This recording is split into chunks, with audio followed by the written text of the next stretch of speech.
નમસ્કાર, ખબર ગુજરાત સાથે હું છું આપની સાથે મહેન્દ્ર। સમાચારની શરૂઆત કરીએ ગીર સોમનાથની। તો ગીર સોમનાથના પ્રભાસ પાટણ ખાતે સોમનાથ મંદિર કોરિડોર પ્રોજેક્ટને લઈને હોટલ અને મિલકત ધારકોમાં ચિંતા અને રોષનો માહોલ જોવા મળ્યો છે। ત્યારે આ સંદર્ભે ગઈ સાંજે સોમનાથના ધારાસભ્ય વિમલભાઈ ચુડાસમાએ પ્રભાસ પાટણ પહોંચી પૂર્ણ હકીકતની જાણકારી મેળવી હતી।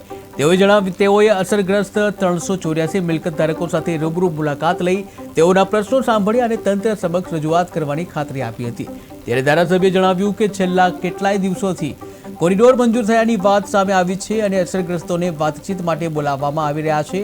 આજે મેં પ્રત્યક્ષ રીતે લોકોની વ્યથા જાણી। મારો અભિગમ હંમેશા લોકોના પ્રશ્નોના નિરાકરણ તરફ હોય છે અને પછી ભલે એ પ્રશ્ન કોઈ પણ પક્ષ દ્વારા ઉઠાવવામાં આવ્યો હોય। ત્યારે વિમલભાઈ ચુડાસમાએ કુંભારવાડા વિસ્તારની મુલાકાત લઈ ભોઈ સમાજની વંડી ખાતે મુલાકાત કરી હતી અને સર્વ સમાજના પ્રશ્નો તથા સમસ્યાઓને લઈને પણ વિગતો મેળવી હતી। અંતે તેઓ જણાવ્યું કે તમારા જે પ્રશ્નો છે તમારા પ્રશ્નો તંત્ર સુધી પહોંચાડવો એ મારો પ્રયાસ રહેશે અને જવાબ મળશે તે સમયસર જણાવીશું।